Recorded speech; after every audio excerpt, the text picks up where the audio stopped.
दोस्तों, स्वागत है आपका अपने चैनल स्कूलिंग एजुकेशन में, जिसमें आज हम लोग अक्षांश और अक्षांश रेखा के बारे में डिटेल अध्ययन करेंगे। अक्षांश रेखा का अर्थ, अक्षांश और अक्षांश रेखा में अंतर क्या होता है, अक्षांश रेखा की संख्या कितनी है, प्रमुख अक्षांश रेखाएं कौन कौन सी होती है, और भारत में अक्षांश रेखाएं कहाँ से गुजरती है और किन राज्यों से गुजरती है, और इसकी विशेषताओं के बारे में अध्ययन करेंगे। और लास्ट में फिर हम लोग जोन के बारे में अध्ययन करेंगे, कटिबंध क्या होते हैं, जोन क्या होते हैं। तो आइए दोस्तों शुरू करते हैं। अक्षांश और अक्षांश रेखा को जानने से पहले जान लेते हैं अक्षांश क्या होती है। अक्षांश जो है पृथ्वी के केंद्र से पृथ्वी के चारों ओर जो परिधि होती है उस पर कोणीय दूरी होती है। जैसे पृथ्वी का केंद्र ये मान लेते हैं, और अगर ये पृथ्वी का किनारे वाला पार्ट है तो इस यहाँ से लेके यहाँ तक की जो ये एंगल बनता है, इसको हम लोग अक्षांश बोलते हैं। ठीक है दोस्तों, ये 40 डिग्री के अक्षांश पे है और 30 अक्षांश में, और ये अगर 0 डिग्री से नीचे साउथ की ओर बने तो उसको दक्षिणी अक्षांश बोलते हैं। ठीक है दोस्तों, और यही दोनों 40 डिग्री को, दोनों साइड में 40 डिग्री को मिलाने वाली रेखा को हम लोग अक्षांश रेखा कहते हैं। ये धरती पे तो खींची नहीं गई है, ये काल्पनिक रेखा है जिसे मैप या ग्लोब में दर्शाया जाता है। ठीक है दोस्तों, आगे अंतर की बात करें तो ये कोणीय दूरी को हम लोग अक्षांश बोलते हैं, और काल्पनिक रेखा जो दोनों समान अक्षांश को मिलाने वाली काल्पनिक रेखाओं को हम लोग अक्षांश रेखा बोलते हैं। अब आते हैं इसकी संख्या पे दोस्तों। तो पृथ्वी को अगर हम 4 भागों में डिवाइड कर दें, एक भाग ये, 1 2 3 4 भाग में डिवाइड करते हैं तो ये एक 90 डिग्री कोण बनता है। एक इधर भी 90 डिग्री, एक इधर भी 90 डिग्री, एक इधर भी 90 डिग्री।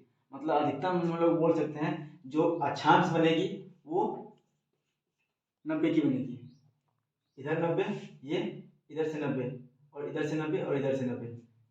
तो अगर बात करें तो इधर से फिर अगर हो गया दोस्तों, ये 90 अधिकतम अक्षांश की संख्या बोल सकते हैं कि ये एक भाग में 90 बनती है। ठीक है, और अक्षांश रेखा के बाद फिर दोस्तों, और अक्षांश की बात करें तो टोटल अक्षांश 181 अक्षांश बनते हैं। जैसे दोस्तों ये 0 डिग्री हो गया, और इधर 90 और इधर 90, तो 90 90 180 प्लस एक ये 0 डिग्री का लाइन, इसको विषुवत रेखा या मध्याह्न रेखा बोलते हैं, भूमध्य रेखा जिसको बोलते हैं। ये टोटल 180 अक्षांश हो गया दोस्तों। और अक्षांश रेखा की बात करें तो 90 डिग्री का जो एंगल बनता है, जो अक्षांश बनता है वो बिंदु मात्र है, सिर्फ यहाँ पे कोई रेखा नहीं है, ये बिंदु मात्र है। तो हम अक्षांश रेखा की बात करें तो ये 179 टोटल अक्षांश रेखा 179, और टोटल अक्षांश की बात करें तो 181। ठीक है दोस्तों, अब प्रमुख अक्षांश रेखाओं की बात करें तो प्रमुख 5 अक्षांश रेखा है। एक विषुवत रेखा जो 0 डिग्री अक्षांश है, कर्क रेखा 27.5 डिग्री, मकर रेखा 27.5 डिग्री नॉर्थ कर्क रेखा, और मकर रेखा 27.5 डिग्री साउथ, और आर्कटिक वृत्त 66.5 डिग्री नॉर्थ, और अंटार्कटिक वृत्त 66.5 डिग्री साउथ। ये प्रमुख अक्षांश रेखाएं हैं। और बात करें दोस्तों तो टोलमी जो मिस्र के भूगोलवेत्ता थे, इन्होंने सबसे पहले अक्षांश और देशांतर रेखाओं के साथ विश्व का मानचित्र बनाया था। और आगे बात करें तो भारत में अक्षांश रेखा कर्क रेखा जो है वो 27.5 डिग्री नॉर्थ कर्क रेखा भारत को लगभग बीचों बीच से काटती है।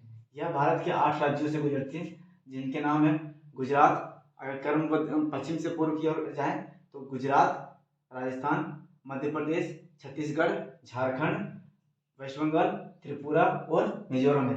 एक बार और फिर से इसका नाम देख लें, गुजरात, राजस्थान, मध्य प्रदेश, छत्तीसगढ़, झारखंड, वेस्ट बंगाल, त्रिपुरा एंड मिजोरम।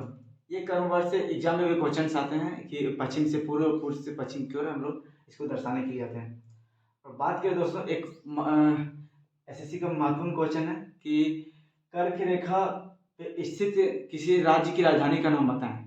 तो रांची, जो हमारे झारखंड में रांची शहर है, उससे कर्क रेखा गुजरती है। रांची में और मांझी एक जगह है उनकी जगह, वहाँ से गुजरती है कर्क रेखा।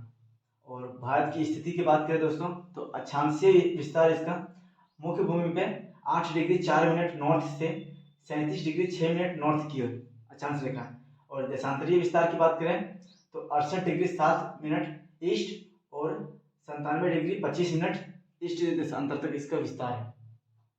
और जहाँ तक बात करें दोस्तों जोन्स के बारे में, तो किसी जैसे दोस्तों एक ये अक्षांश हो गया 0 डिग्री, इसी के पास अगर एक डिग्री का अक्षांश है तो इस के बीच में जो क्षेत्र होता है, दो अक्षांशों के बीच क्षेत्र जो होता है उसको जोन बोलते हैं, या फिर हिंदी में इसका कटिबंध इसका नाम होता है। तो प्रमुख इसको 3 कटिबंधों में बांटा गया है, उष्ण कटिबंध, शीतोष्ण कटिबंध और शीत कटिबंध। जो 27 डिग्री कर्क रेखा, ये वाला 27 डिग्री कर्क रेखा और 27 डिग्री मकर रेखा, कर्क रेखा और मकर रेखा के बीच के क्षेत्र को उष्ण कटिबंध में रखा गया। और कर्क रेखा और 66.5 डिग्री 27 डिग्री नॉर्थ और 66.5 डिग्री साउथ नॉर्थ पर में के बीच के क्षेत्र को शीतोष्ण कटिबंध में रखा गया। इसी तरह दक्षिण में भी इसका डिवीजन किया गया है। और 66.5 डिग्री नॉर्थ से लेकर 90 डिग्री तक जो है उसको शीत कटिबंध में रखा गया। इसमें सूर्य का ताप के हिसाब से इसको बांटा गया है, जहाँ पे ज़्यादा हीट इसको प्राप्त होता है। तो सबसे ज़्यादा हीट कर्क रेखा और मकर रेखा के बीच में प्राप्त होता है, इसलिए इसको उष्ण कटिबंध में रखा गया। फिर कर्क रेखा और 66 आर्कटिक रेखा, आर्कटिक वृत्त के बीच के क्षेत्र में इससे कम सूर्यताप प्राप्त होता है, इसलिए इसको शीतोष्ण कटिबंध में रखा गया। और ध्रुवीय क्षेत्र में बहुत कम ताप प्राप्त होता है, इसलिए इसको शीत कटिबंध में रखा गया।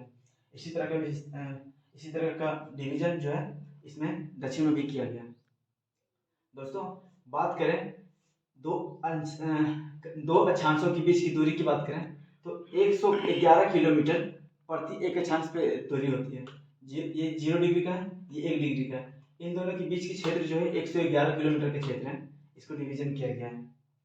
दोस्तों आगे बात करें तो अक्षांश या अक्षांश रेखा की विशेषताओं के बारे में हम लोग बात करें तो अक्षांश रेखाएं एक समांतर रेखाएं होती है, यह ईस्ट टू वेस्ट खींची होती है ग्लोब पे। ये सर्कल होती है, ये पूर्ण सर्कल होती है। अक्षांश रेखाएं जो है ये पूर्ण सर्कल होती है। यहाँ पे आप देख सकते हैं दोस्तों, इधर से और इधर से, ठीक है दोस्तों। और सबसे बड़ा सर्कल जो बात करें तो 0 डिग्री विषुवत रेखा को सबसे बड़ा सर्कल बोलते हैं, ग्रेट सर्कल। और सबसे छोटी सर्कल की बात करें तो जो 90 डिग्री है उसको सबसे छोटी सर्कल बोलते हैं। नॉर्थ पोल व साउथ पोल, अभी बताया था मैंने दोस्तों 90 डिग्री का जो है 90 डिग्री पोल, ये 90 डिग्री साउथ पोल और नॉर्थ पोल, ये सिर्फ बिंदु मात्र है, इसकी सर्कल नहीं है, ये सिर्फ बिंदु मात्र है। और कुल अक्षांश की बात करें तो 181 मैंने बताया था, और अक्षांश रेखाओं की बात करें तो 179, ठीक है।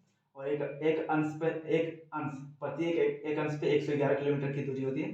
और बात करें दोस्तों 0 डिग्री से लेके 90 डिग्री का अगर नॉर्थ या साउथ की ओर हम लोग बढ़ते हैं तो ये वृत्त जो है उसकी लंबाई जो छोटी होती जाती है, छोटे होते जाते हैं। सबसे बड़ा 0 डिग्री, उसके बाद इधर से करते करते 90 डिग्री पर आते आते या सिर्फ बिंदु मात्र रह जाते हैं। तो नेक्स्ट वीडियो में हम लोग देशांतर रेखा पे डिटेल चर्चा करेंगे दोस्तों। अगर वीडियो अगर अच्छी लगी हो तो वीडियो को लाइक करें, कमेंट करें और अदर स्टूडेंट्स के साथ शेयर करें। Thank you.